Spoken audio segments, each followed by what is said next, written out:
प्रिय विद्यार्थियों नमस्कार। सभी विद्यार्थियों का ऑनलाइन प्लेटफॉर्म पर एक बार फिर से स्वागत है। हमने एचटेट से रिलेटेड सीटेट, एमपीटेट कोई भी टेट एग्जाम हम दे रहे हैं उससे रिलेटेड थ्योरी सिलेबस हम देख चुके हैं। अब हम बात कर रहे थे एचटेट में हुए 2019 के एग्जाम सॉल्यूशन को देखने वाले हैं जो 2019 में एग्जाम हुआ था। अब उसकी यदि हम बात करते हैं एग्जाम सॉल्यूशन की, क्लास 1 हम देख चुके हैं। आज हमारी चर्चा रहेगी क्लास 2 के ऊपर। क्लास 1 जिन्होंने नहीं देखी तो अवश्य देखें, उसमें कुछ एचटेट 2019 में टीजीटी, पीजीटी, पीआरटी लेवल में आए हुए कुछ क्वेश्चनों पे हमने चर्चा कर ली थी और शेष क्वेश्चनों की चर्चा, बचे हुए कुछ क्वेश्चनों की चर्चा क्लास 2 में करने वाले हैं। तो आइए देखते हैं किस प्रकार के क्वेश्चन एचटेट 2019 में पीजीटी, टीजीटी, पीआरटी आदि लेवलों पर पूछे गए थे। तो देखिएगा, जैसा कि आपकी स्क्रीन के ऊपर आपको दिखाई दे रहा है, यह क्वेश्चन एचटेट 2019 में पूछा गया था। क्वेश्चन देखिएगा क्या है। एक बालक जो अपने स्कूल जीवन के बीच यानी लगभग 10.5 साल में, उम्र भी दे दी गई है कि लगभग 10.5 साल में अपनी आयु के समकक्ष से नीचे की कक्षा का कार्य करने में असमर्थ हो, किस प्रकार का बालक कहलाएगा। तो प्रिय विद्यार्थियों ध्यान से देखिएगा, हम ऐसे बालक को जड़ बालक नहीं कह सकते, क्योंकि जड़ बालक की जो बुद्धि लब्धि बताई गई वो 0 से 24 बताई गई। 0 से कितनी बताई गई? 24 बुद्धि लब्धि आईक्यू बताया गया 0 से 24। तो जड़ बुद्धि नहीं कह सकते, ये गलत। इसी प्रकार हम उसे मूर्ख नहीं कह सकते, ये बिल्कुल गलत। बचे दो, मानसिक रूप से मंदित और शैक्षिक रूप से पिछड़ा। अब कई बार विद्यार्थी इन दोनों में गलत कर देते हैं। अब ध्यान से देखिए, यदि वो यहां पर कहता एक बुद्धि परीक्षण में, यदि वो कहता एग्जामिनर एक बुद्धि परीक्षण में एक स्कूली जीवन का बालक बुद्धि परीक्षण में अपने हम उम्र के से नीचे का कार्य कर पाता है या नीचे का भी कार्य करने में, नीचे के भी बुद्धि परीक्षण में असफल हो जाता है, तो हम कहते हैं मानसिक रूप से मंद। लेकिन उसने कहा समकक्ष यानी कक्षा में समान कार्य नहीं कर पाता, नीचे की कक्षा का कार्य करने में भी असमर्थ है। तो इसका मतलब शिक्षा की दृष्टि से इस बालक को डिवाइड किया गया है। और हमने याद होगा जब हमने विशिष्ट बालक का टॉपिक देखा था, जिन विद्यार्थियों ने वो टॉपिक नहीं देखा है तो अवश्य देखें, वहां से क्वेश्चन पूछा गया है। विशिष्ट बालकों को हमने बौद्धिक दृष्टि की श्रेणी में भी बांटा था और शैक्षिक दृष्टि की श्रेणी में भी बांटा था। देखिए, जब हमने बात की थी बौद्धिक दृष्टि से, जब हमने बात की थी बौद्धिक दृष्टि से विशिष्ट बालक, बौद्धिक दृष्टि से विशिष्ट बालक, पहली बात तो हमें पता होना चाहिए विशिष्ट बालक हम कहते किसे हैं? ऐसा बालक जो सामान्य से भिन्न व्यवहार प्रदर्शित करता है वह विशिष्ट बालक कहलाता है। अथवा सामान्य से लो लेवल का या सामान्य से उच्च लेवल का व्यवहार प्रदर्शित करने वाला बालक विशिष्ट बालक की श्रेणी में रखा जाता है। अब उसमें कौन कौन से बालक आते हैं? यानी कि प्रतिभाशाली बालक जो सामान्य से ऊपर के हैं, मंद बुद्धि बालक जो सामान्य से नीचे के हैं, नीचे सामान्य से एवरेज बालकों से ऊपर और नीचे दोनों के, लो लेवल और हाई लेवल के इसमें शामिल किए जाते हैं। तो प्रतिभाशाली, मंद बुद्धि, समस्यात्मक बालक, चोरी करने वाला, वाणी दोष युक्त आदि सभी क्या हैं? विशिष्ट बालक कहलाते हैं। अब देखिए, बौद्धिक दृष्टि से हमने विशिष्ट बालक 2 प्रकार के देखे थे। एक तो जो बुद्धि परीक्षणों में तीव्र पड़े उसे कहा था हमने प्रतिभाशाली बालक। कैसा बालक कहा था? प्रतिभाशाली बालक जो बुद्धि परीक्षणों में तीव्र पड़ता हो, प्रतिभाशाली बालक। दूसरा, जो बुद्धि परीक्षणों में कम पड़ता हो एवरेज बालकों से, उसको नाम दिया था मंद बुद्धि बालक। क्या नाम दिया था? मंद बुद्धि बालक। तो ये था 2 तरह से बौद्धिक दृष्टि से। इसी प्रकार हमने शैक्षिक दृष्टि से भी बालकों को 2 प्रकार से बांटा था, शैक्षिक दृष्टि से। अब शैक्षिक दृष्टि से बालकों के, शैक्षिक दृष्टि से जो विशिष्ट बालक थे वो 2 प्रकार के कौन कौन से थे? एक तो जो शिक्षा में तेज पढ़ता हो उसको नाम दिया था तीव्र बालक। जो शिक्षा में तेज पढ़ता हो तीव्र बालक, जो बुद्धि में तेज पढ़ता हो प्रतिभाशाली बालक नाम दिया था। जो शिक्षा में कम रह जाता हो उसको नाम दिया था पिछड़ा बालक। क्या नाम दिया था? पिछड़ा बालक।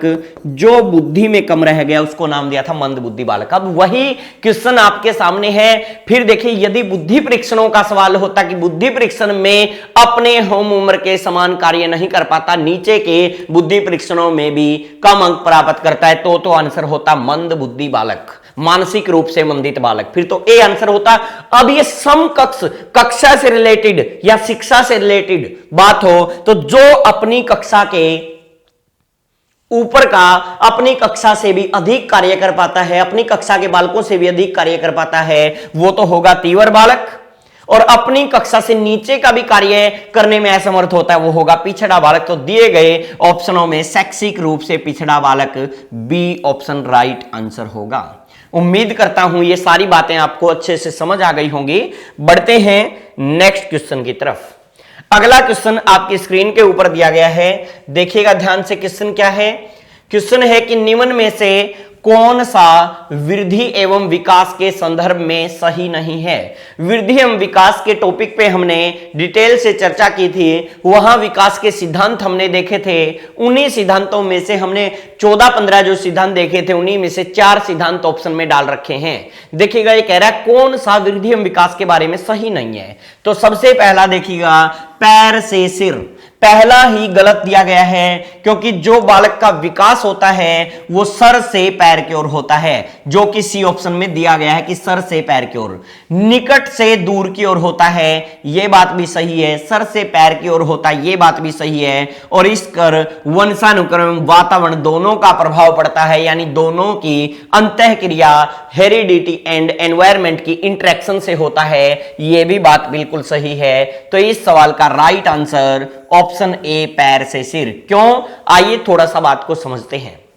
देखिएगा, एक बच्चे का जो विकास माना जाता है, जैसे एक बच्चा गर्भ में पल रहा है, क्योंकि विकास, ध्यान से देखिएगा, विकास जो है, कई बार यह भी क्वेश्चन पूछा जाता है विकास प्रारंभ होता है, तो विकास की प्रक्रिया, यहां मैं यदि बात करूं विकास या मैं कहूं डेवलपमेंट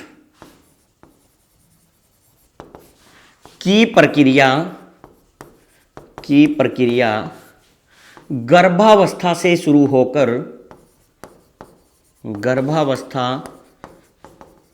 शुरू होकर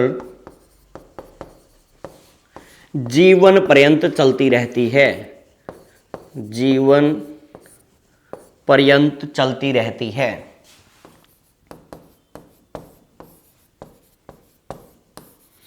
तो इस बात का भी आपको दिमाग में रखना है। कई बार ये क्वेश्चन आता है विकास की प्रक्रिया प्रारंभ होती है, ऑप्शन मिलेंगे, ए जन्म से किशोरावस्था तक, बी मिलेगा आपको गर्भ से किशोरावस्था तक, सी आपको मिल जाएगा जन्म से मृत्यु तक, डी मिल जाएगा गर्भ से मृत्यु। कई बार बच्चे एक तो जन्म से किशोरा टिक करते हैं और कई जन्म से मृत्यु टिक कराते हैं, आंसर गलत हो जाएगा, गर्भ से मृत्यु तक चलता है। अब देखिएगा, जो गर्भ में उस बच्चे का विकास चल रहा है वो कैसे माना जाता है? सिर से पैर की ओर माना जाता है। सिर से पैर की ओर कैसे? बच्चे का पहले सिर बनना प्रारंभ, फिर उसकी धड़ बननी प्रारंभ, और फिर अंत में पैरों का विकास होता है। अंत में बच्चे के पैरों का विकास होता है, इसलिए इसको सिर से पैर की ओर बोला जाता है। और सिर से पैर की ओर के साथ साथ हो सकता है अगली बार कोई दूसरा ऑप्शन आ जाए, अंदर से बाहर भी, सिर से पैर तथा अंदर से बाहर। अंदर से बाहर, यह भी बात बिल्कुल सही है। सर से पैर भी सही है, अंदर से बाहर भी बच्चे का विकास होता है। कैसे? जिस प्रकार ऊपर से नीचे कहूं मैं, ऊपर से नीचे चलता है, नीचे से ऊपर नहीं, सिर से पैर या ऊपर से नीचे, उसी प्रकार अंदर से बाहर की ओर भी चलता है। अंदर से बाहर की ओर चलने के कारण एक साथ चलता है। तो कई बार क्वेश्चन आ जाता है सबसे अंत में बच्चे का कौन सा अंग विकसित होता है? ऑप्शन मिलेगा, ए पांव विकसित होते हैं, बी हाथ, सी हाथ व पांव दोनों, डी नन ऑफ दीज। तो कई बार विद्यार्थी पांव टिक कर देते हैं, गलत हो जाएगा, आंसर होगा हाथ व पांव दोनों विकसित होते हैं अंत में। कैसे? मैंने बताया कि सिर से पैर भी चलता है, यह बात भी सही है विकास के बारे में, अंदर से बाहर भी चलता है, यह बात भी विकास के बारे में सही है। इन सब की पॉइंटों की चर्चा हम टॉपिक्स के अंदर, सिलेबस के अंदर थ्योरी के अंदर इन सब की चर्चा हम कर चुके हैं। जिन्होंने वो वीडियो नहीं देखी तो वहां अवश्य देखें। तो देखिएगा, जैसे ही ऊपर से नीचे चल रहा था, सबसे अंत में पांव विकसित हो रहे थे, वैसे ही अंदर से बाहर भी साथ के साथ चल रहा था। जैसे ही हमारे हाथ बनने शुरू, वैसे ही हमारी टांगे बननी शुरू हो जाती हैं, और अंत में हमारे पांव इस प्रकार बनने शुरू, तो साथ के साथ हमारे हाथ ये बनने शुरू हो जाते हैं, हाथ के पंजे, पांव के पंजे शुरू, तो वैसे ही हमारे हाथ के पंजे। उससे भी अंत में बात करें, हो सकता है ऑप्शन में और क्लोज दे दे, अंत में क्या विकसित होता है, तो हाथ एवं पांव की उंगलियां, हाथ एवं पांव भी पड़े हों और अलग से हाथ एवं पांव की उंगलियां पड़ी हों। तो जैसे ही पांव की पंजों की उंगलियां बननी शुरू होती हैं, वैसे ही हाथों के पंजों की भी उंगलियां बननी शुरू हो जाती हैं। और भी अंत का पूछे तो सबसे अंत में नाखून विकसित होते हैं, नील कटर नाखून विकसित होते हैं, नील विकसित होते हैं, जैसे अंत में पांव के भी और हाथों के भी। तो इस प्रकार सर से पैर की ओर चल रहा था, साथ के साथ अंदर से बाहर भी चल रहा था। तो ध्यान रखें, सबसे अंत में उंगलियां या उंगलियों से भी अंत में हमारे नील, हमारे नाखून तैयार होते हैं, हाथ के या पांव के, दोनों के, हाथ और पांव। तो देखिए विकास के बारे में क्या सही नहीं, तो पैर से सिर नहीं चलता, निकट से दूर, या मैं इसे अंदर से बाहर बोल दूं, सर से पैर और वंशानुक्रम वातावरण की अंतः क्रिया का परिणाम। तो दिए गए बी सी डी ऑप्शन तो सही है, पहला ऑप्शन गलत है, तो राइट आंसर ए ऑप्शन हो जाएगा। आगे बढ़ते हैं, नेक्स्ट क्वेश्चन आपकी स्क्रीन के ऊपर आप देख पा रहे होंगे। क्वेश्चन क्या दिया गया है, किशोर विद्यार्थियों के साथ कार्य करते समय एक अध्यापक के लिए सर्वाधिक उपयुक्त कार्य योजना क्या है। तो जो किशोर विद्यार्थियों के साथ कार्य कर रहे हैं एक शिक्षक, उसके लिए सर्वाधिक उपयुक्त कार्य योजना क्या होगी। तो आइए चर्चा करते हैं। पहला ऑप्शन दिया गया है विद्यार्थियों से तुलना करने के लिए कहना, ठीक है। दूसरा दिया गया है एक समस्या प्रस्तुत कर विद्यार्थियों से परिकल्पनाओं का निर्माण करवाना। इसका मतलब ए ऑप्शन से तो बेहतर यह हो गया कि समस्या प्रस्तुत कीजिए, जैसे हमने अधिगम के टॉपिक में थ्योरी के अंदर देखा था। सुल्तान नामक चिंपैंजी के सामने कोहलर ने जब प्रयोग किया, तो सुल्तान नामक चिंपैंजी के सामने समस्या पैदा की गई थी, और उस समस्या का हल खोजने के लिए सुल्तान नामक चिंपैंजी, या वन मानुस भी उसे बोल सकते हैं, उन्होंने अपनी बुद्धि, अपनी सूझबूझ लगाई थी। तो ठीक उसी प्रकार जब किशोर हो चुके हैं, किशोर बालकों में बुद्धि विकसित हो जाती है, किशोरों में क्या हो जाती है, बुद्धि का विकास हो जाता है, किशोरों में बुद्धि का अधिकतम विकास हो जाता है, अधिकतम विकास हो जाता है, पूर्णतः विकास नहीं होता, अधिकतम विकास हो जाता है, अधिकतम विकास हो जाता है। इसलिए उनके सामने शिक्षक को समस्या पैदा करनी चाहिए,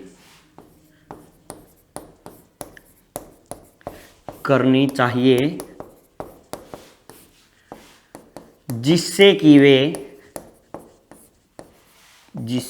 वे अपनी सूझबूझ द्वारा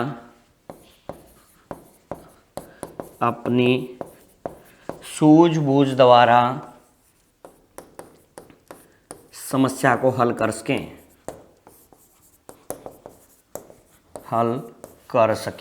और ऐसा ही आपका क्वेश्चन में पूछा गया था कि क्या करना चाहिए। तो पहला था विद्यार्थियों से तुलना, उससे बहुत अधिक बेहतर हमें मिला एक समस्या प्रस्तुत कर विद्यार्थियों से परिकल्पनाओं का निर्माण करवाना चाहिए। तो बिल्कुल ठीक है। बालकों को क्रमवार संक्रियाओं में अनुभव प्रदान करना, बिल्कुल नहीं, इससे बेहतर हमारा ऊपर वाला एक झुका हुआ समस्त अथवा पहाड़ी को बनाना, तो नहीं। तो दिए गए चारों विकल्पों में से सबसे बेहतर क्या है किशोरों के लिए कि अध्यापक सर्वाधिक उपयुक्त कार्य योजना उन्हें दे, तो उनके सामने समस्या प्रस्तुत करनी चाहिए, और समस्या प्रस्तुत करेंगे तो विद्यार्थी तनाव में आएगा, और तनाव में आएगा तो अपनी सूझबूझ के द्वारा परिकल्पनाओं का निर्माण करेगा, कुछ नई खोज करने का प्रयास करेगा। तो दिए गए चारों विकल्पों में से सबसे बेहतर विकल्प ऑप्शन बी है। बढ़ते हैं नेक्स्ट क्वेश्चन की तरफ। अगला क्वेश्चन आपकी स्क्रीन के ऊपर दिया गया है, क्या है, कुछ मामलों में बच्चे अपने माता पिता की तुलना में कुछ कम मानसिक योग्यता दिखलाते हैं, तथा ठीक उल्टा दृश्य भी दिखाई पड़ता है, वंशानुक्रम का यह नियम कहलाता है। प्रिय विद्यार्थियों, विकास के टॉपिक में ही, डेवलपमेंट के टॉपिक में ही हम ऐसे क्वेश्चनों की चर्चा कर चुके हैं। ये पीजीटी में पूछा हुआ है, स्टेट 2019 पीजीटी में लेक्चरर के एग्जाम में पूछा गया क्वेश्चन है, और हमने डेवलपमेंट के टॉपिक के अंदर चर्चा की थी वंशानुक्रम के नियमों के ऊपर। किस पर चर्चा हुई थी हमारी? वंशानुक्रम के नियम। वंशानुक्रम के नियमों पर हम चर्चा कर चुके हैं। वंशानुक्रम के मुख्यतः हमने 3 नियमों की चर्चा की थी। कौन कौन से 3 नियम? एक हमने देखा था समानता का नियम। क्या देखा था? समानता का नियम। एक हमने देखा था भिन्नता का नियम, भिन्नता का नियम, और एक हमने देखा था प्रत्यागमन का नियम। एक हमने देखा था प्रत्यागमन का नियम। अब देखिए, जो दिए गए ये नियम हैं 3 प्रकार के वंशानुक्रम के, क्या बताते हैं? समानता का नियम कहता है जैसे माता पिता वैसे अभिभावक, जैसे माता पिता या अभिभावक ठीक वैसी संतान पैदा हो जाना, यानी माता पिता दादा दादी वाले गुण बच्चों में आ जाना समानता का नियम कहलाता है। भिन्नता का नियम यानी डिफरेंस, समानता यानी सिमिलरिटी। भिन्नता का नियम क्या कहता है? यह नियम कहता है माता पिता से कुछ भिन्न गुण हमारी संतान में पैदा हो जाना भिन्नता का नियम कहलाता है। प्रत्यागमन का मतलब होता है विपरीत। प्रत्यागमन का मतलब होता है विपरीत, माता पिता या अभिभावकों से ठीक विपरीत गुण पैदा हो जाना प्रत्यागमन का नियम कहलाता है। समानता के नियम में हमने देखा था, उदाहरण स्वरूप समझा था कैसे? जैसे डॉक्टर के बच्चों का डॉक्टर बन जाना, मां बाप डॉक्टर थे उनके बच्चे भी डॉक्टर बन जाना, तो वो समानता का नियम है। मां बाप डॉक्टर थे उनके बच्चों का टीचर बन जाना, मां बाप डॉक्टर थे उनके बच्चों का टीचर बन जाना भिन्नता का नियम कहलाएगा। मां बाप डॉक्टर थे उनके बच्चों का चोर बन जाना, लुटेरा बन जाना प्रत्यागमन का नियम कहलाएगा। यहां समान, यहां कुछ भिन्न, यहां ठीक विपरीत। तो यहां समान गुण, यहां कुछ भिन्न गुण, और यहां ठीक विपरीत गुण, विपरीत या उल्टे गुण।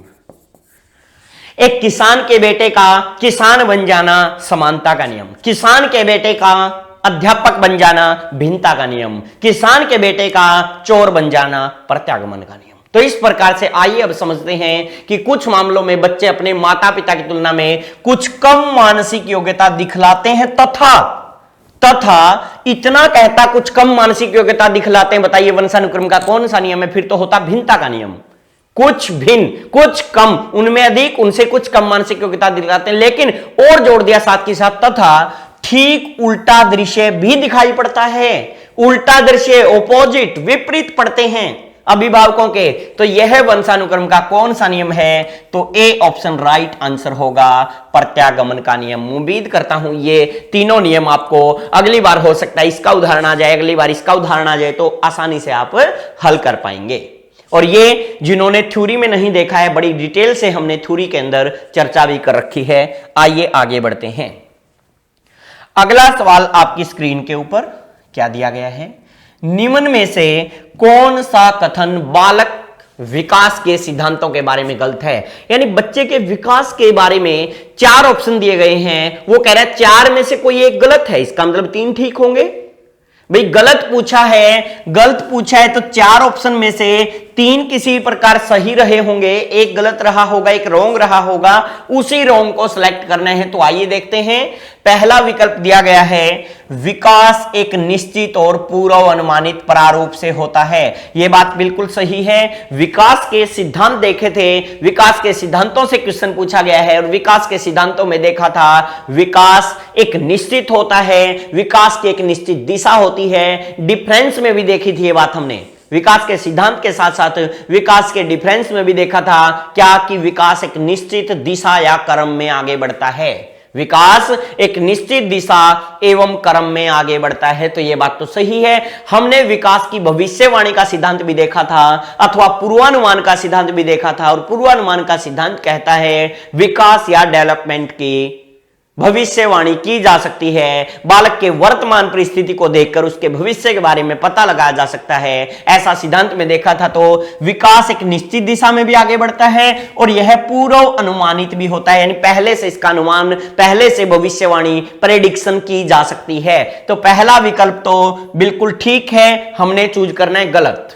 सेकंड ऑप्शन दिया गया है सभी व्यक्ति उनके विकास में समान होते हैं, तो यह बिल्कुल गलत है। हमने देखा था व्यक्तिक भिन्नता का नियम, विकास के सिद्धांत में व्यक्तिक भिन्नता का नियम कहता है कि कोई न कोई व्यक्ति किसी न किसी प्रकार से एक दूसरे से भिन्न पाया जाता है। यही कारण है कि कोई बालक सामान्य बुद्धि, कोई मंद बुद्धि, तो कोई मेधावी या गॉड गिफ्टेड या प्रतिभाशाली बालक होता है। यह उसके व्यक्तिक भिन्नता को प्रदर्शित करता है, इंडिविजुअल डिफरेंस को प्रदर्शित करता है। और उसी के साथ साथ हमने विकास के सिद्धांत में समानता का नियम भी देखा था।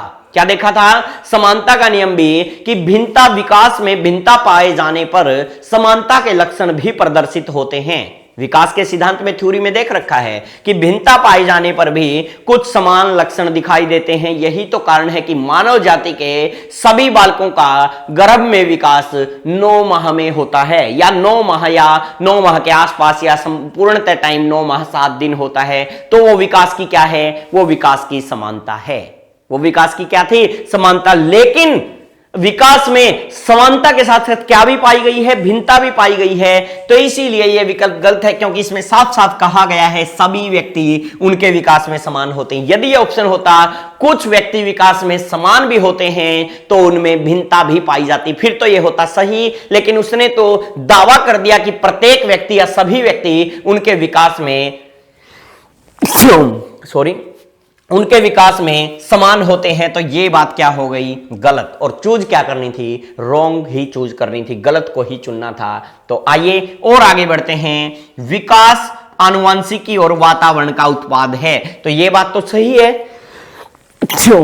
यह बात तो बिल्कुल ठीक है, क्योंकि विकास के ऊपर आनुवंशिकी व वातावरण पीछे थोड़ी देर पहले ही देखा था, दोनों का प्रभाव पड़ता है। और विकास के सिद्धांतों में भी देखा था वंशानुक्रम, वातावरण, दोनों का प्रभाव पड़ता है। दोनों का संयुक्त रूप से प्रोडक्ट है, संयुक्त रूप से उत्पाद है, संयुक्त रूप से दोनों का परिणाम है। तो यह बात तो सही है। आगे, विकास समाकलन के सिद्धांत पर कार्य करता है, यह बात भी सही है। यहां यह भी देखा था। सर ये थ्योरी में कब देखा है? अरे हिंदी में नाम थोड़ा सा चेंज कर दिया, इंग्लिश में देख लिया करो, इंटीग्रेशन। इंग्लिश में आपको इसकी जगह इंटीग्रेशन मिलेगा, और इंटीग्रेशन की थ्योरी हमने देखी थी, एकीकरण का सिद्धांत इसे हिंदी में बोला था। थ्योरी के अंदर हमने इसको क्या नाम दे दिया था? एकीकरण, चीजों को इकट्ठा करना। बस उसी को थोड़ा सा समझिए, समाकलन बोल दिया। समाकलन का मतलब भी तो यही होता है, चीजों को एक जगह समाना, एक जगह इकट्ठा करना। तो विकास का एकीकरण सिद्धांत, विकास एकीकरण के सिद्धांत पर कार्य करता है। तो यह भी बात सही है, क्योंकि एकीकरण का सिद्धांत हमने समझा था, देखा था, उसी को समाकलन कहे या इंटीग्रेशन थ्योरी बोले। तो दिए गए 4 विकल्पों में से ए, सी व डी तो विकास के बारे में सही कथन है, जबकि विकल्प बी विकास के बारे में गलत कथन है। तो दिए गए 4 ऑप्शनों में से गलत चूज करना था, तो राइट आंसर क्या हो जाएगा? बी। नेक्स्ट क्वेश्चन आपकी स्क्रीन के ऊपर देखिएगा, क्वेश्चन क्या दिया गया है, समझते हैं क्वेश्चन को, कि निम्न में से कौन सा मिलर तथा डोलार्ड द्वारा प्रदत्त अनुकरणात्मक व्यवहार का प्रकार नहीं है। प्रिय विद्यार्थियों, तो अनुकरणात्मक व्यवहार शब्द देखते ही आपके दिमाग में एक बात आनी चाहिए, अनुकरणात्मक व्यवहार में इनमें से सबसे प्रसिद्ध व्यक्ति कौन है? और 4 ऑप्शन मिल जाएं तो सबसे प्रसिद्ध व्यक्ति आपको ऑप्शन में क्या देखने को मिलेगा? Albert Bandura. अल्बर्ट बंडूरा ने अनुकरणात्मक सिद्धांत को प्रतिपादित किया था, याद है?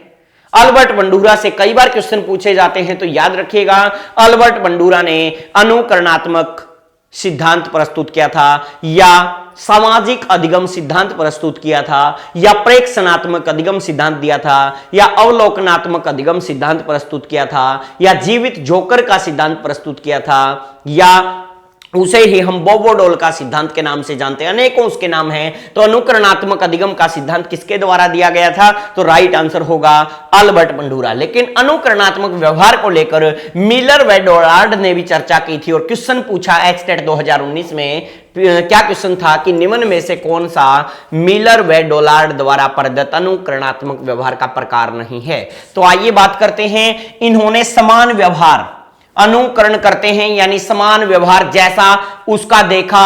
अनुकरण का मतलब होता है नकल करना। अनुकरण का मतलब क्या होता है? अनुकरण का मतलब होता है नकल करना। तो समान व्यवहार करना, अनुकरण से रिलेटेड इन्होंने बताया। मिलर व डोनाल्ड का मानना था कि जैसा हमारे से बड़े व्यक्ति व्यवहार करते हैं ठीक वैसा ही बालक व्यवहार करने लग जाता है। और इसको स्पष्ट प्रयोग से साबित मैंने कहा, अनुकरणात्मक व्यवहार को प्रयोग के माध्यम से सिद्ध किस मनोवैज्ञानिक ने किया था? तो अल्बर्ट बंडूरा ने 5 मिनट की फिल्म बनाई थी। वो थ्योरी में जाकर आप देख सकते हैं किस प्रकार से वो फिल्म थी। तो आइए वापस मिलर व डोनाल्ड की चर्चा कर लेते हैं। तो ये कहते हैं अनुकरण करना, यानी जैसा बड़े व्यवहार करते हैं उनके समान व्यवहार करना। तो ये तो बात बिल्कुल ठीक है, अनुकरणात्मक व्यवहार का ही एक प्रकार है, मिलर व डोनाल्ड द्वारा बताया। पूछा है कौन सा प्रकार नहीं है। अगला देखिए सह संबंधात्मक व्यवहार। एक बार इसको छोड़ दीजिएगा, सी ऑप्शन पे ध्यान दीजिए। प्रतिलिपि व्यवहार। प्रतिलिपि का मतलब होता है जैसे फोटोकॉपी करवाना। मैं इंग्लिश में बोलूं फोटोकॉपी करवाना, जैसे हम किसी ओरिजिनल की फोटोकॉपी करवाते हैं। फोटोकॉपी भी क्या हुआ?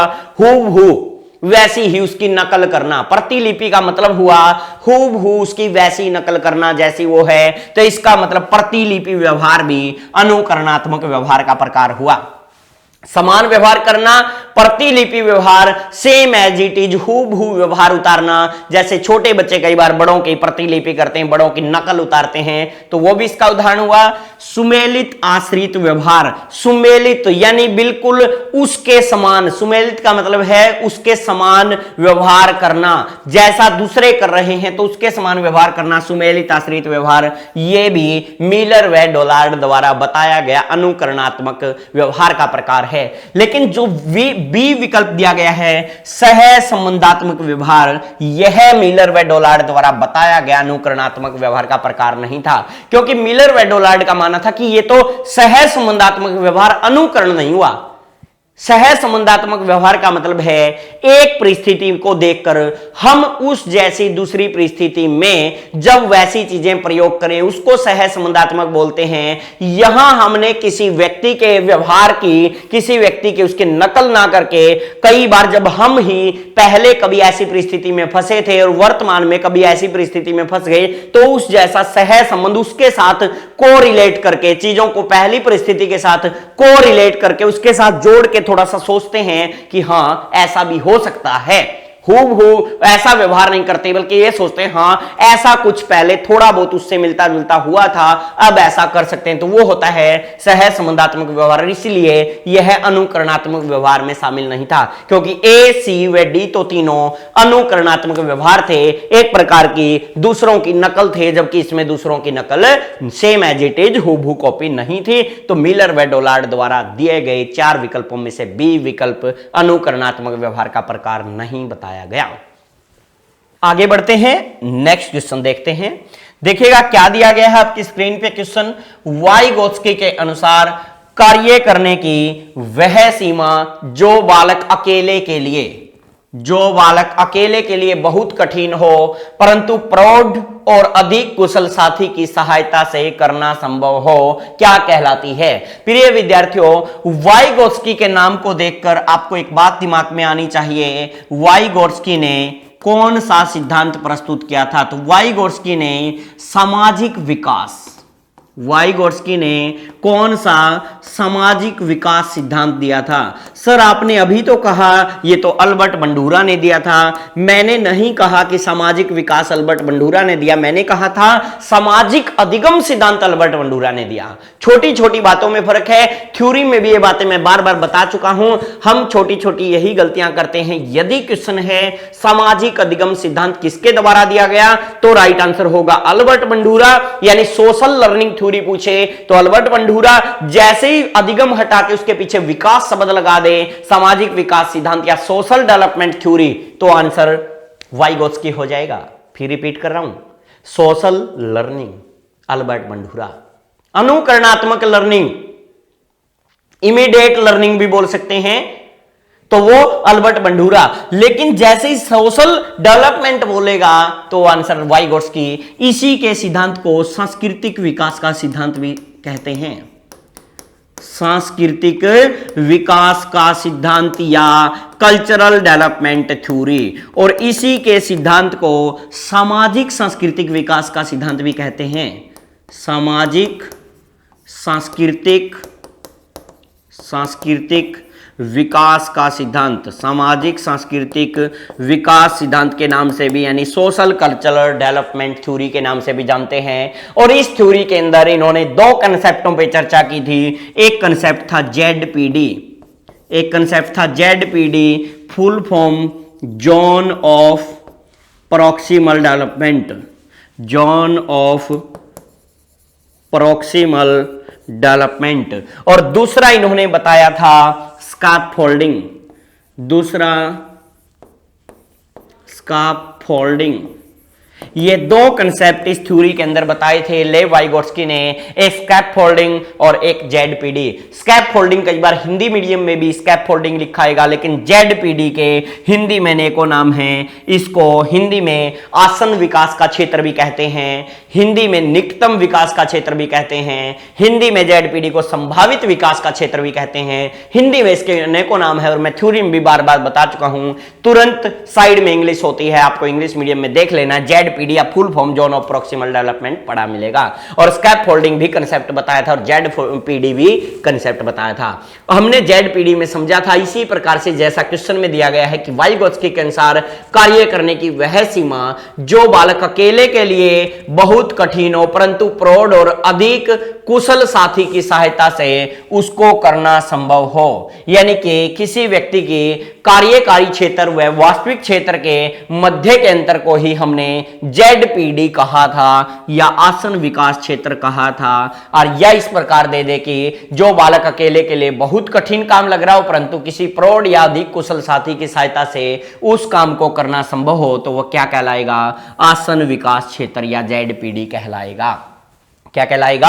आसन विकास क्षेत्र या जेडपीडी। स्कैफोल्डिंग के भी हिंदी में अनेकों नाम है। मचान, हिंदी में कई बार इसको लिख देगा मचान या कई बार इसको लिखेगा ढांचा निर्माण, अनेकों नाम है इसके हिंदी में। इसी प्रकार हिंदी में इसके भी जेडपीडी के भी और इसके भी इंग्लिश नेम देख लेना है, स्कैफोल्डिंग और जेडपीडी। तो ध्यान दीजिएगा, वाइगोट्स्की के द्वारा बताए गए कुछ कंसेप्ट हैं और उसी में से एक क्वेश्चन पूछा गया है जेडपीडी से। आगे बढ़ते हैं। नेक्स्ट क्वेश्चन आपकी स्क्रीन के ऊपर दिया गया है, देखिएगा क्वेश्चन क्या है। निम्न में से कौन सा विकल्प, निम्न में से कौन सा विकल्प जीन प्याजे द्वारा प्रदत्त मूर्त संक्रियात्मक अवस्था की विशेषता को दर्शाता है? प्रिय विद्यार्थियों, आपको पता होना चाहिए जीन प्याजे ने कौन सी थ्योरी प्रस्तुत की थी। जीन प्याजे ने संज्ञानात्मक विकास सिद्धांत प्रस्तुत किया था। कौन सा सिद्धांत? संज्ञानात्मक विकास सिद्धांत, संज्ञानात्मक विकास सिद्धांत, कोग्निटिव डेवलपमेंट थ्योरी। संज्ञानात्मक विकास सिद्धांत कहें या कोग्निटिव डेवलपमेंट थ्योरी कहें। और संज्ञानात्मक विकास की जीन प्याजे ने 4 अवस्थाएं बताई थी। जीन प्याजे ने कितनी अवस्थाएं बताई थी? 4 अवस्थाओं का जिक्र किया था। उनमें सबसे पहले इन्होंने संवेदी पेशीय, चलिए मैं चारों मौखिकली बता देता हूं आपको।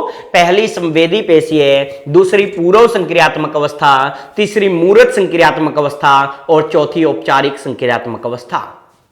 सेंसरी मोटर स्टेज पहली जन्म से 2 वर्ष तक बताई गई थी, दूसरी परी ऑपरेशनल स्टेज 2 से 7 वर्ष तक बताई गई थी, तीसरी कॉन्क्रीट ऑपरेशनल स्टेज 7 से 11 वर्ष तक बताई गई थी और चौथी औपचारिक यानी formal operational stage after 11 age, 11 के बाद की बताई गई थी। अब उन्हीं में से तीसरी अवस्था की विशेषता पूछ रहा है, मूर्त संक्रियात्मक कॉन्क्रीट ऑपरेशनल स्टेज की विशेषता पूछ रहा है। क्या उसकी विशेषता थी? तो आइए जानते हैं।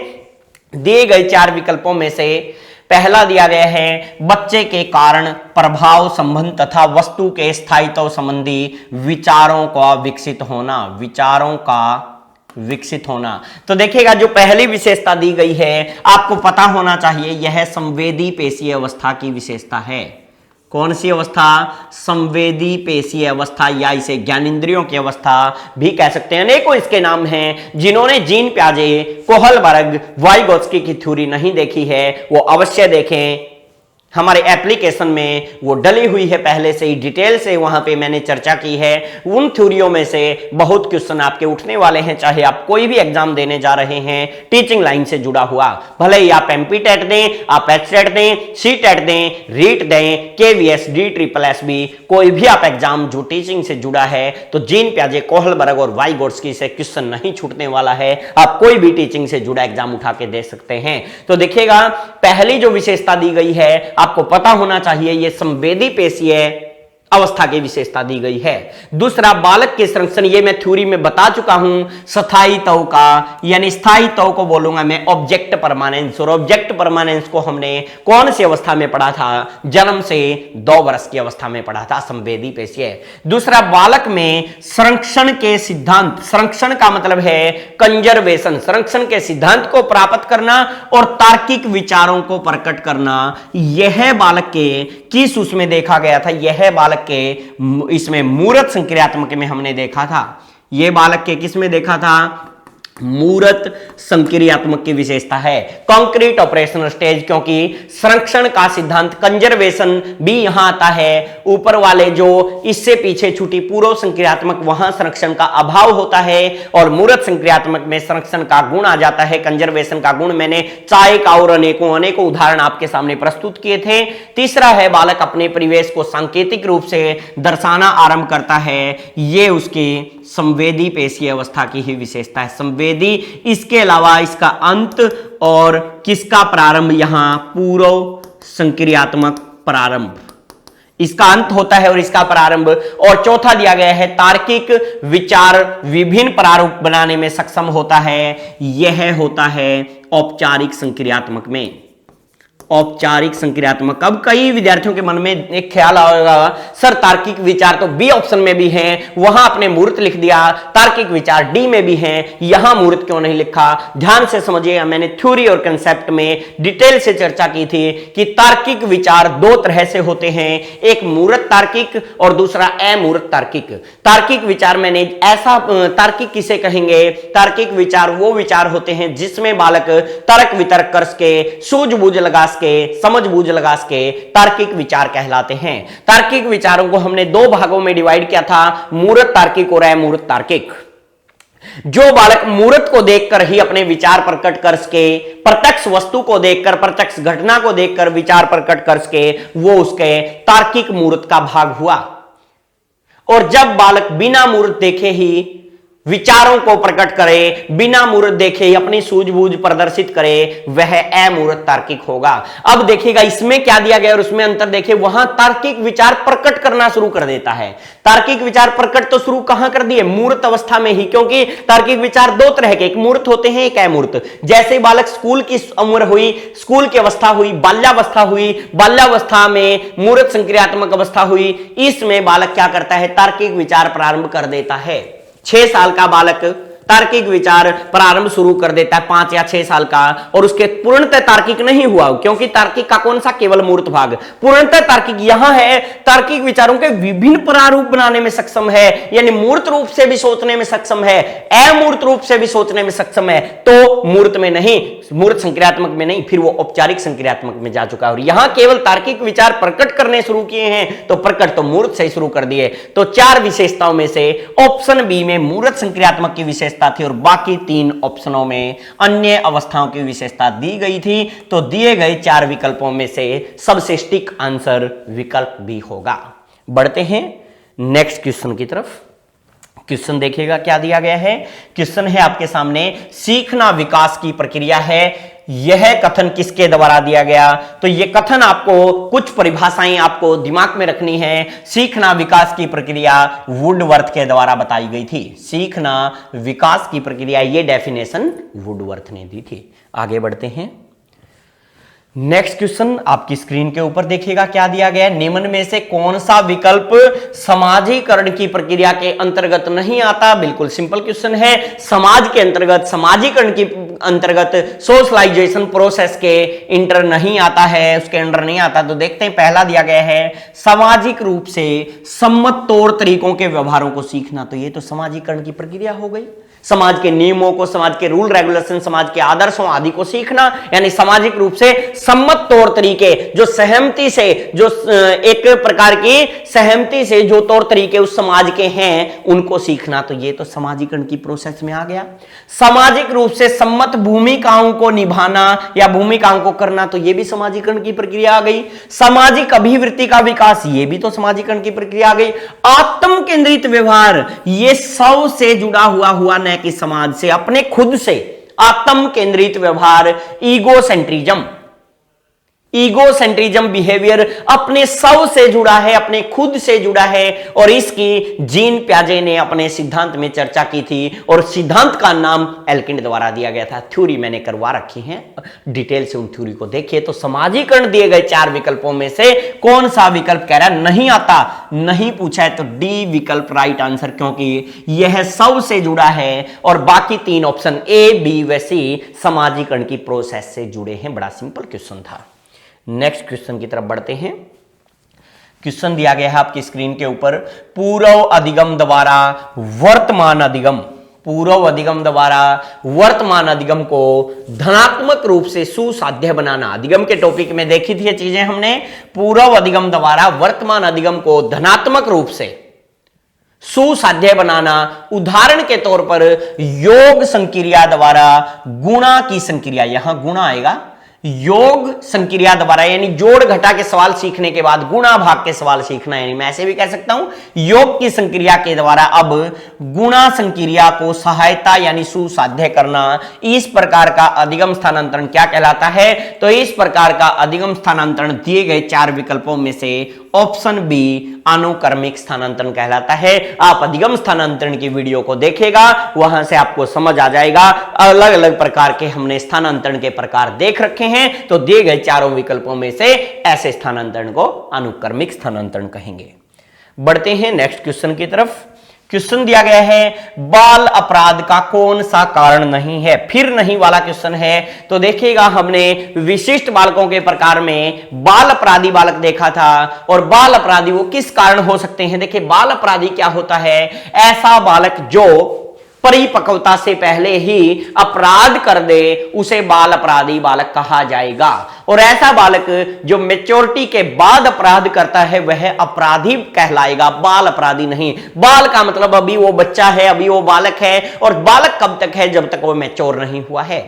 तो बाल अपराधी की श्रेणी में ऐसा बालक जो अभी परिपक्व नहीं हुआ और परिपक्वता से पहले, मैच्योरिटी से पहले ही कोई अपराध कर दिया। वो अपराध कुछ भी हो सकता है, चोरी करना हो सकता है, समाज में कोई तोड़फोड़ करना हो सकता है, डकैती करना हो सकता है, अपहरणकर्ता हो सकता है, वो सभी अपराधी की श्रेणी में आएंगे। और यदि वो परिपक्वता के बाद अपराध कर रहा है तो खाली अपराधी होगा, परिपक्वता मैच्योरिटी से पहले अपराध कर रहा है तो वह बाल अपराधी होगा। अब देखिएगा, बाल अपराध होता किस कारण है वो पूछा इसने। वो कह रहा है बाल अपराध का इनमें से कौन सा कारण नहीं है। इसका मतलब दिए गए 4 विकल्पों में से 3 तो बाल अपराध के कारण रहे होंगे और 1 बाल अपराध का कारण नहीं रहा होगा। तो आइए देखते हैं, शारीरिक दोष तो बिल्कुल सही है। शारीरिक दोष के कारण भी बालक कई बार बाल अपराधी हो सकता है। शारीरिक दोष होने के कारण, शरीर में किसी प्रकार का दोष होने के कारण वह बच्चा बाल अपराधी हो सकता है। गरीबी के कारण भी वो बालक बाल अपराधी हो सकता है। गरीब में जीवन व्यतीत कर रहा है और वह इच्छाएं और आकांक्षाएं उसकी बढ़ जाती हैं। उसकी इच्छा है चॉकलेट खाने की। मैंने डिटेल से डेवलपमेंट के टॉपिक में भी इन बातों पर चर्चा की है। अब देखिएगा, वहां यदि मैं बात करूं, एक गरीब बालक की इच्छा है चॉकलेट खाने की और उसके माँ पापा उसे चॉकलेट नहीं दिला पाते। वो स्कूल के अपने दूसरे साथी जो चॉकलेट लेकर आता है उसके 10 रुपए चुरा लेगा और धीरे धीरे वो 10, 20, 50, 100 में बदल जाते हैं, बड़ा चोर बन जाता है। तो कई बार गरीबी की हालात भी बच्चे को बाल अपराधी बना सकती, तो ये भी उसका कारण है। असफलता भी बाल अपराधी का कारण है। कई बार बच्चे किसी भी क्षेत्र में, मान लो शिक्षा के क्षेत्र में बार बार असफल हो रहे हैं, कई बार वो बार बार असफलता से कुछ बच्चे तो फांसी लगा लेते हैं, फांसी के फंदे पर झूल जाते हैं, लेकिन कुछ बच्चे बाल अपराधी बन जाते हैं, पढ़ाई छोड़ करके अपराध करना शुरू कर देते हैं, पढ़ाई छोड़ के अपराध शुरू कर देते हैं, क्योंकि पढ़ाई में मान लो वो सफल नहीं हो रहे थे, तो असफलता भी बाल अपराध का कारण है। उचित घरेलू वातावरण, देखिएगा ये बाल अपराध का कारण नहीं, बल्कि ये बाल अपराध को कम करता है या बाल अपराध को रोकता है। बाकी तो बाल अपराध को बढ़ाते हैं, यह बाल अपराध को कम करता है, बाल अपराध से छुटकारा दिलाता है। क्योंकि एक बच्चा हमने देखा कि वो बाल अपराध की तरफ बढ़ने जा रहा था और उससे पहले ही हमने उचित घरेलू वातावरण दे दिया, उसको अच्छा घरेलू वातावरण दे दिया ताकि ये बच्चा किसी प्रकार का अपराध ना करे। तो ये तो क्या करता है, उचित घरेलू वातावरण तो आपका राइट आंसर हो गया, क्योंकि बाल अपराध को घटाता है, यह बाल अपराध को कम करता है, बाल अपराध को कम करता है। और जबकि बाकी जो 3 विकल्प हैं वो बाल अपराध को बढ़ावा देते हैं। ए, बी, सी विकल्प बाल अपराध को बढ़ावा देते हैं।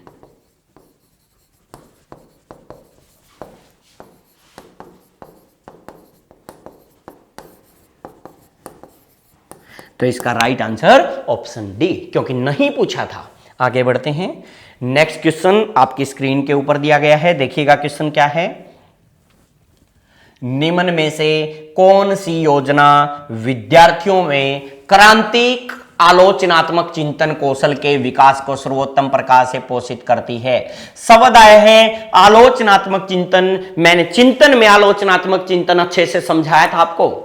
कई विद्यार्थी आलोचनात्मक चिंतन को सिर्फ यह सोच जाते हैं किसी की आलोचना करना यानी उसके दोष देखना, किसी की आलोचना करना उसके दोष देखना, गलत धारणा बना लेते हैं। मनोविज्ञान में आलोचनात्मक चिंतन का मतलब है किसी के गुण व दोष देखना। समझिएगा, आलोचनात्मक चिंतन पे प्रश्न पूछा है। आलोचनात्मक में किसी विषय या वस्तु या व्यक्ति के गुण व दोषों की पहचान करना, गुण व दोषों दोनों की पहचान करना, दोनों की पहचान करना, ये क्या कहलाता है? आलोचनात्मक चिंतन कहलाता है। तो आइए देखते हैं, पहला विकल्प है एक बहुचयनात्मक यानी बहुविकल्पीय परीक्षण देना, विद्यार्थियों से महत्वपूर्ण ऐतिहासिक तिथियों की काल रेखा बनवाने का कार्य करना। तो ये तो बिल्कुल नहीं हुआ। इससे कहां गुण दोष में उसमें दिया गया है? नहीं दिया गया, क्योंकि आलोचनात्मक चिंतन को बढ़ावा कौन देगा, सर्वोत्तम प्रकार कौन सा होगा, ये पूछा है। विद्यार्थियों को इस प्रकार के कार्य पत्रक करने को देना जिसमें उन्हें उनके पाठ्य पुस्तकों के दिए गए तथ्यों को पुनः स्मरण करना हो। तो ये भी नहीं हुआ। स्मरण करना या पुनः स्मरण करना, दोबारा से स्मृति में लाना, दोबारा से मेमोरी में लाना है। तो ये तो गुण और दोष तो देखे ही नहीं इसमें। विद्यार्थियों को इस तरह के, एक ऑप्शन इसमें कम है क्या? ए, बी, सी, एक ऑप्शन गायब है इससे, देखिएगा। चलो नहीं, यहां आएगा ये बी ऑप्शन। देखिए, पहला एक बहुचयनात्मक परीक्षण देना, खाली इतना ए ऑप्शन है। विद्यार्थियों से महत्वपूर्ण ऐतिहासिक तिथियों काल रेखा बनवाना, ये पढ़ चुके थे हम, बी ऑप्शन है। सी ऑप्शन, डी ऑप्शन है विद्यार्थियों को इस तरह के कथन प्रस्तुत करना कि लाल बहादुर शास्त्री अपने महानतम प्रधानमंत्री थे, कथन का समर्थन अथवा खंडन कीजिए। यानी कि किसी एक शिक्षक ने कहा लाल बहादुर शास्त्री महानतम प्रधानमंत्री हुए हैं, इसके बारे में आप अपनी विवेचना दीजिएगा, इसके बारे में आपकी क्या राय है? तो कहेंगे जी उसमें ये वाले गुण भी थे, उसमें ये वाले दोष भी थे, तो उसके समर्थन करने वाले यानी उसके गुण देखेंगे। खंडन करना है तो उसके कमियों को देखेंगे। तो गुण व दोषों को पहचानना, अच्छाइयों व बुराइयों को पहचानना, उसकी अच्छी बातें और उसकी जो कमी थी उनको पहचानना। तो डी विकल्प राइट आंसर हो जाएगा। आलोचनात्मक चिंतन को बढ़ावा देना है तो किसी भी व्यक्ति, वस्तु या कोई भी प्राणी आदि के गुण व दोषों की पहचान। तो लाल बहादुर शास्त्री के बारे में समर्थन व खंडन कीजिए, समर्थन अथवा खंडन, तो दोनों बातों के बारे में जानना है। तो ये कौन सा चिंतन हो गया? आलोचनात्मक चिंतन। दिए गए 4 विकल्पों में से ऑप्शन डी राइट आंसर। आगे से ऐसा क्वेश्चन आया तो मैं उम्मीद करता हूं आप ठीक कर पाएंगे। और आलोचनात्मक चिंतन, चिंतन के प्रकारों में हमने अच्छे से समझा भी था। आगे बढ़ते हैं। ये सारे हम जो क्वेश्चन एग्जाम में पूछे गए हैं, इन सब का हम हमारी थ्योरी के अंदर डिटेल से, विस्तार से इनकी व्याख्या कर चुके हैं। थ्योरी को ध्यान से देखिएगा, थ्योरी को समझने का, कंसेप्ट को समझने का प्रयास कीजिएगा। कंसेप्ट एक बार समझ आएगा तो क्वेश्चन गलत नहीं होगा। आइए देखते हैं। अधिगम का वह प्रकार जिसमें विद्यार्थी दी गई अधिगम सामग्री की सहायता से नए विचार या नए नियम को जानते हुए सीखने का प्रयास करता है को क्या कहते हैं? अधिगम का वह प्रकार जिसमें विद्यार्थी दी गई अधिगम सामग्री की सहायता से नए विचार या नए नियम को जानते हुए सीखने का प्रयास करता है को क्या कहते हैं? तो ए ऑप्शन है रटकर सीखना, बी है अर्थपूर्ण सीखना, सी अभिग्रहण सीखना और डी है अन्वेषण सीखना। आइए समझते हैं अधिगम का वो प्रकार जिसमें विद्यार्थी दी गई अधिगम सामग्री की सहायता से नए विचार या नए नियम को जानते हुए सीखता। समझिएगा यहां बात को, नए विचार, नए नियम, नए विचार या नए नियम या कुछ भी बात है ऐसी, तो ये क्या है? ये किससे जुड़े हैं? सृजन कार्य से जुड़े हैं। किससे जुड़े हैं? सृजन कार्य से जुड़े हैं। और सृजन कार्य में दिए गए ऑप्शनों में रटकर सीखना गलत है, अभिग्रहण सीखना गलत है, बचे 2 अर्थपूर्ण सीखना, अन्वेषण सीखना। अर्थपूर्ण का मतलब है केवल उसका अर्थ जानना, अन्वेषण का मतलब होता है खोज करना। और मैंने जब सृजनशील बालक समझाए थे, सृजनात्मक बालक, सृजनशील बालक कौन सा होगा? सृजन का मतलब है नया निर्माण, नई खोज, नए विचार, मौलिक विचार, और अथवा ऐसे बालक जो नई खोज करते हैं। और खोज करना किसे कहते हैं? अन्वेषण, discovery learning, discovery learning, discovery learning English में बोलेंगे, हिंदी में बोलेंगे अन्वेषण सीखना। अन्वेषण का मतलब ही होता है खोज करना। तो प्रश्न में ही आंसर पड़ा है, विद्यार्थी दी गई अधिगम सामग्री नए विचार, नए नियम को जानते हुए सीखने का प्रयास कर रहे हैं। तो वह क्या है? तो वह ऑप्शन डी अन्वेषण सीखना है। तो वो क्या है? ऑप्शन डी अन्वेषण सीखना, खोज करके सीखना, कुछ नई खोज करना, कुछ नया निर्माण करना, कुछ नया डिस्कवरी करना, कुछ नया पैदा करना। तो वो क्या कहलाएगा? इस प्रकार का प्रकार कहलाएगा। उम्मीद करता हूं ये बातें आपको अच्छे से समझ आई होंगी। इजाजत दीजिएगा, फिर मिलते हैं नेक्स्ट वीडियो के साथ। और यही प्रीवियस एग्जाम में कैसे कैसे क्वेश्चन पूछे गए हैं, ऐसे ही हम आगे नेक्स्ट कड़ी में जुड़ेंगे और फिर देखेंगे कुछ बचे हुए एचटेट के क्वेश्चनों को। इसी श्रृंखला में जुड़े रहिएगा, साथ बनाए रखिएगा। अभी के लिए इतना ही। थैंक यू, धन्यवाद।